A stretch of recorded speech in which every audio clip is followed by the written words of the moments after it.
Hello everyone, welcome to the summary house. आज मैं आपके साथ एक बहुत ही इंटरेस्टिंग बुक की समरी शेयर करने वाली हूँ। इस बुक का टाइटल है गेटिंग टू यस, जो लिखी गई है Roger Fisher, William Ury and Bruce Patton के द्वारा। ये बुक नेगोशिएशन के एक यूनिक और पावरफुल अप्रोच के बारे में बताती है, जो आपके पर्सनल और प्रोफेशनल लाइफ में काफ़ी हेल्पफुल हो सकती है। तो चलिए शुरू करते हैं इसकी समरी और समझते हैं नेगोशिएशन के प्रिंसिपल्स को in depth. Getting to yes book एक स्ट्रक्चर्ड अप्रोच देती है नेगोशिएशन के लिए, जिसमें एडवाइजरियल टैक्टिक्स के बारे में, कोलैबोरेशन और प्रॉब्लम सॉल्विंग पर फोकस होता है।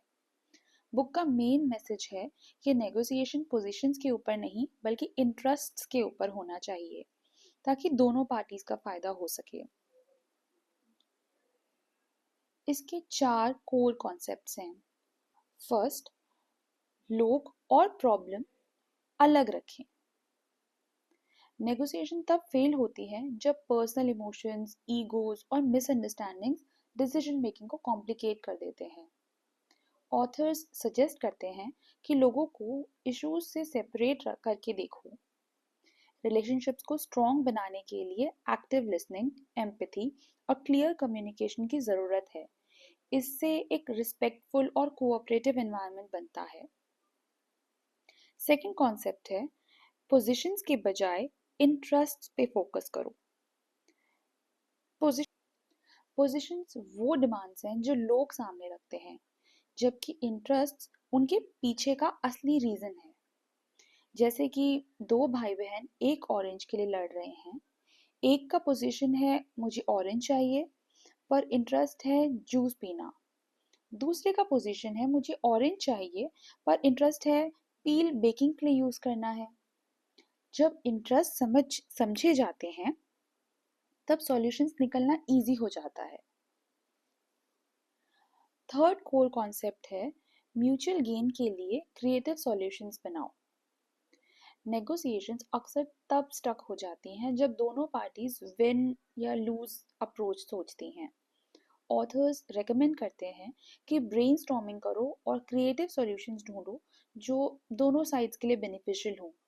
जजमेंट फ्री आइडियाज डिस्कस करना और विन विन आउटकम्स पे काम करना हेल्प करता है। फोर्थ कोर कॉन्सेप्ट है ऑब्जेक्टिव क्राइटेरिया का यूज करो। सिर्फ सब्जेक्टिव ओपिनियंस या पावर के बेसिस पर अग्रीमेंट फ्रिजाइल होते हैं। ऑथर्स कहते हैं कि नेगोशिएशन को न्यूट्रल और ऑब्जेक्टिव स्टैंडर्ड्स, जिससे कि मार्केट वैल्यू, लीगल बेंचमार्क्स या इंडस्ट्री स्टैंडर्ड्स पर बेस करना चाहिए। इससे फेयर और जस्टिफाइबल डिसीजंस लेना इजी हो जाता है। कोर कॉन्सेप्ट्स के बाद अब समझते हैं नेगोशिएशन प्रोसेस को। गेटिंग टू यस एक सिंपल और इफेक्टिव नेगोशिएशन फ्रेमवर्क सजेस्ट करती है, जिसके 4 स्टेप्स हैं। Step 1, preparation. सबसे पहले सब पार्टीज के इंटरेस्ट समझो और रेलेवेंट इंफॉर्मेशन इकट्ठा करो। Step 2, communication. ध्यान से सुनो, मिसअंडरस्टैंडिंग्स क्लियर करो और अपने इंटरेस्ट्स क्लियरली एक्सप्रेस करो। Step 3, exploration. Creative solutions brainstorm करो जो मल्टीपल इंटरेस्ट सेटिस्फाई कर सके। And step 4 is agreement. Objective criteria के बेसिस पर फेयर और ड्यूरेबल एग्रीमेंट फाइनलाइज करो। आफ्टर दिस, बुक में डिफिकल्ट नेगोशिएशन के साथ कैसे डील करना चाहिए इसके बारे में भी ऑथर्स ने लिखा है। सो ऑथर्स अनकोऑपरेटिव नेगोशिएशंस और पावर इम्बैलेंस को हैंडल करने की टिप्स भी देते हैं। इसमें उन्होंने BATNA as an best alternative to a negotiated agreement का कॉन्सेप्ट इंट्रोड्यूस किया गया है, जो आपका फॉल बैक प्लान होता है। अगर नेगोशिएशन फेल हो जाए, एक स्ट्रॉन्ग बैठना आपको कॉन्फिडेंस और लेवरेज देता है नेगोशिएशन में। गेटिंग टू यस का यूज बिजनेस, पॉलिटिक्स और पर्सनल रिलेशनशिप में होता है। ये प्रिंसिपल्स यूनिवर्सल हैं और हर किसी के काम आ सकते हैं जो कंस्ट्रक्टिव रेजोल्यूशन चाहते हैं। कोलैबोरेशन और कन्फ्रंटेशन के बजाय ये बुक स्ट्रॉन्ग और सस्टेनेबल एग्रीमेंट्स बिल्ड करने में हेल्प करती है।